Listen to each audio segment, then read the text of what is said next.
Since we've talked now so much about the greenskins and having their additional big, large centerpiece units, I think it's time to pivot onto the High Elves.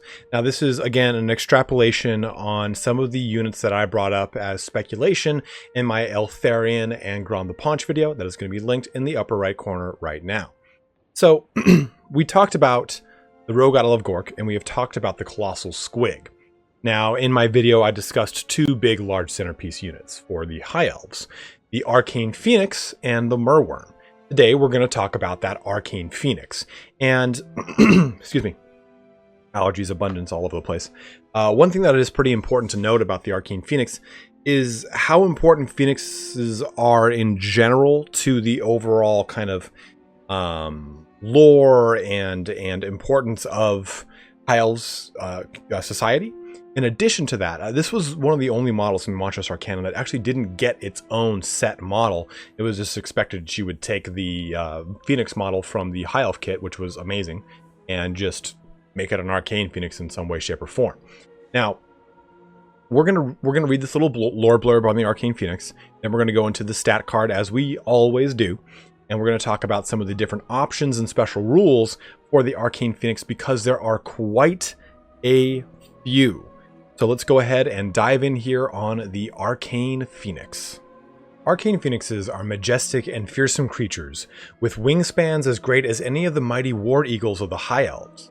They are cloaked in blazing feathers that can turn the sharpest arrow, their true power bound to their nature as a creature of spirit and fire, for they are a living embodiment of the destructive and purging wind of Akshi. Flames dance across their pinions to sear their prey when they attack. A long pair of feathered tails leaving a spray of blazing sparks and embers in their wake as they swoop across the battlefield. It is this nimbus of flame that constantly surrounds the Arcane Phoenix and betrays its otherworldly heritage. Arcane Phoenixes are creatures of myth and legend, known to the ancient legends of men and elves alike, but it is to the High Elves of Ulthuan that had the greatest significance. In their lore, Arcane Phoenixes are the companions of Syrian the Creator, harbingers of woe and bearers of hope in equal measure, drawn from Syrian's side when the winds of magic howl through the world of mortals in mighty storms, and in distant mist-shrouded Ulthuan, the High Elves are forewarned of the coming of these magical tempests by the sudden manifestation of Arcane Phoenixes in the skies above their island home. To them, they are a disturbing omen, a symbol of destruction soon to come, as well as the hope of rebirth. Their arrival can only mean that strife will once again be visited upon them, but also that those that survive will be stronger than before. Wizards go to great lengths to bind Arcane Phoenixes when they appear, both to command their power as well as to keep their destructive wrath from the control of their enemies. So the lore on them is not as extensive as some of the other things we've gone into, but that's okay because their rules are very, very robust. Now, we did talk about this in that Grom, the Paunch, and Eltharion video, so I'll kind of bring up some of those points that we talked about before. And one of my overarching themes for that Arcane Phoenix is that it would have the durability of a Frostheart Phoenix with the bound abilities like a Flamespire Phoenix would have. And you have a number of options, Cleansing Flames, Omen of Hope, Omen of Sacrifice, and Blessings of Syrian. And then you have a number of special rules as well. So let's take a look at these special rules here. So you have Flaming Attacks, Fly, Unstable, Ember Storm, which we're about to read, Plumage of Flames, which we're about to read, Fiery Birth, which you know, Unbreakable, and then Terror. So I think a lot of these kind of make a lot of sense for people. I think rather than flaming attacks, it would be both flaming and magic attacks. Arcane Phoenix kind of just says magic attacks to me. Maybe AP damage, I'm not really sure. And Ember Storm, the way I kind of translate this, I believe that it would be a bound wind style ability that kind of locks the Phoenix into a set movement, but drops Flamespire Phoenix bombs in a path. So rather than you having to click the button a bunch of times and saying, okay, blop, blop, blop, blop, blop, as was covetedly known as pigeon poops all over the place, I think that this would just simply do a real quick wind attack. Kind of like how when we take a look at a Plague Furnace, how it can use Pestilent Breath directly in front of it. I would look at Ember Storm just like that. It's a wind spell that's bound to the very front of the model and has to be done only in the front of the model. So you have to line it up yourself. And then as soon as you've kind of set it, it'll pull axis off the front of the model, and then you can push whatever direction you want for the Ember Storm. But it would then be a wind attack of just direct bombing in that direction. That way it would kind of take away some of the micromanagement that you need for a Flamespire Phoenix, and it would be an overall high risk, high reward.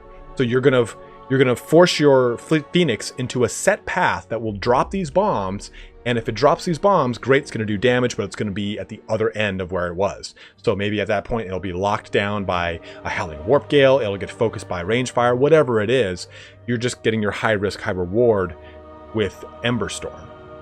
Now, of course, it could also just be a bound ability, which is a vortex ability, but I like my other idea. I think it's a little bit more fun and characteristic, yeah? But the other ability here is Plumage of Flames. And the way that I kind of see this working is, the way it works is all non-magical attacks suffer a -1 penalty to wound the Phoenix, and in addition, models that begin the close combat phase in base contact with the Phoenix take a single strength 4 flaming hit. And the model is thusly also immune to flaming attacks. So my interpretation of this is, I think of it as an aura that reduces melee attack and increases missile defense. Maybe even doing like a Mortis Engine effect where it does do flaming damage to everyone around it. I think that would be very weird, not weird, but very cool. We get stuff like that when we look at the Flamespire and the Frostheart Phoenix, right?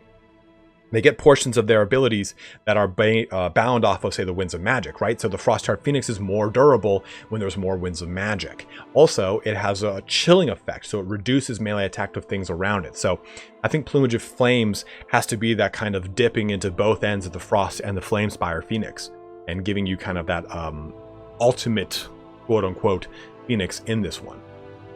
So the other thing here are the options. Cleansing Flames, Omen of Hope, Omen of Sacrifice, and Blessings of Syrian. So I have an interpretation for this, but I want to read real quick these options and what they do in tabletop, and then we can discuss how that would work in Total War Warhammer, or at least a really cool idea I have for it. So Cleansing Flames, the Phoenix's flames are deadliest when focused upon the enemies of its master, Syrian. All attacks, including Ember Storm attacks against models with the demonic and undead rule, gain 1 strength and this count as magical. Sorry, the copy I've got of Monstrous Arcanum is very blurry. And count as magical. So, okay. Nothing crazy here.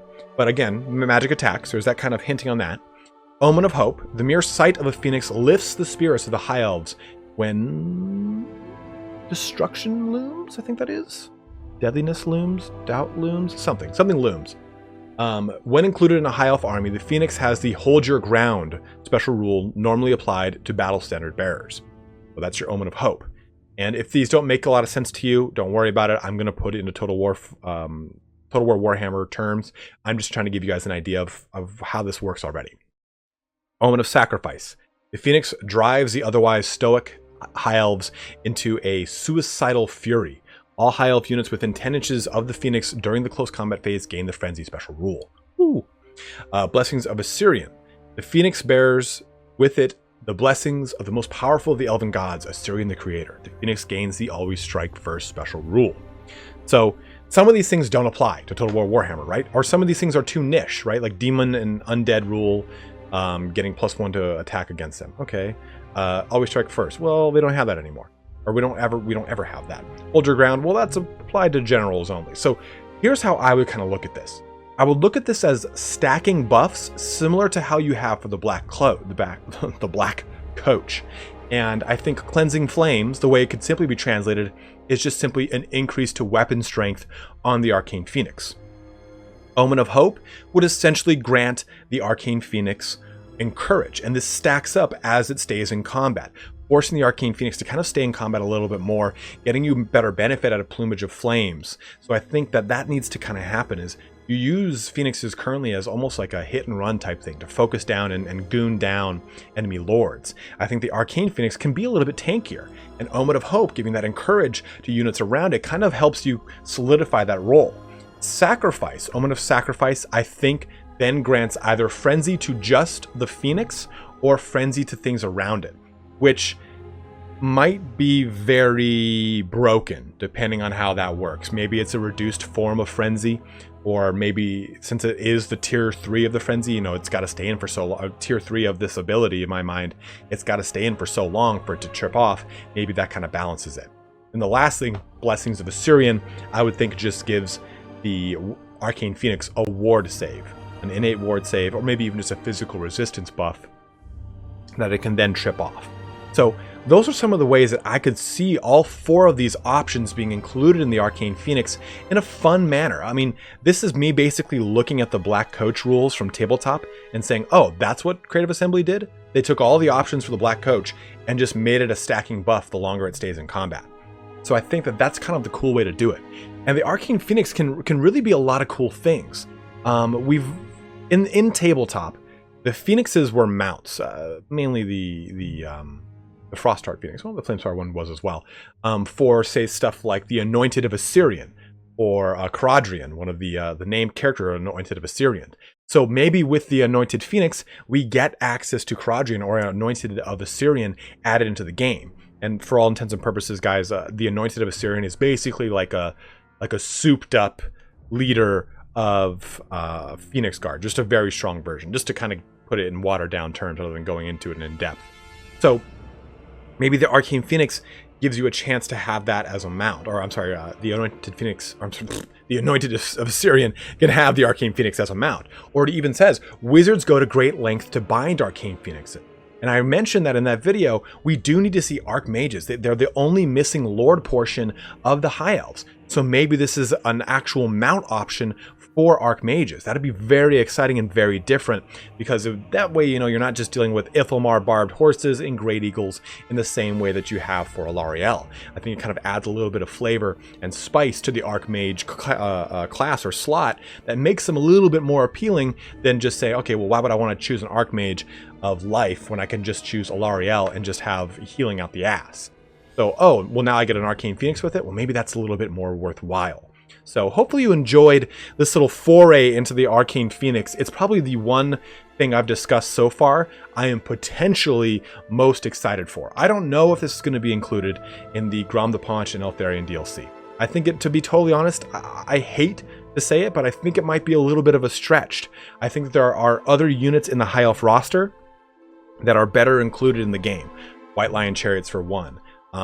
Even if they did the Sea Patrol for High Elves just to give them access to a base tier swordsman unit, it would be way more advantageous than an Arcane Phoenix ever could be, unfortunately.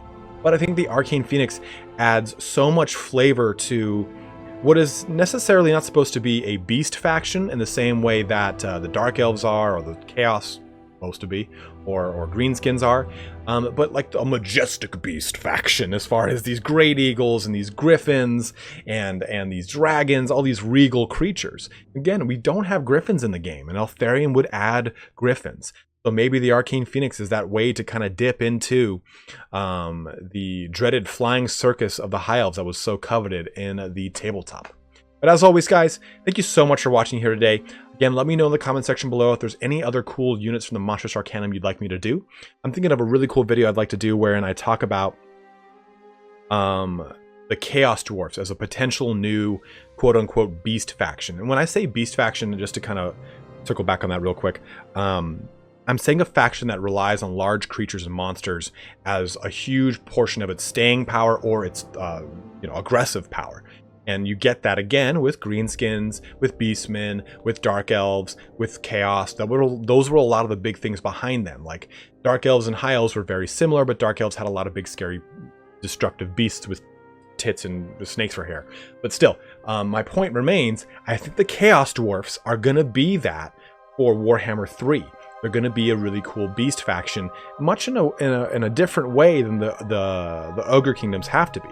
Because you have Kadai Destroyers, you have Kadai Fireborn, you've got Bull Centaurs, you've got Baal Taurus, all these very awesome creatures for the Chaos Dwarfs. But again, I'm going off on a separate tangent. We'll talk about that in a different video. As always, guys, like I said, thank you so much for watching here today. Don't forget to like, subscribe, let me know in the comment section below some things you're excited about as far as Monstrous Arcanum units you want me to discuss. I'm happy to do so. But as always, have a good one and take care.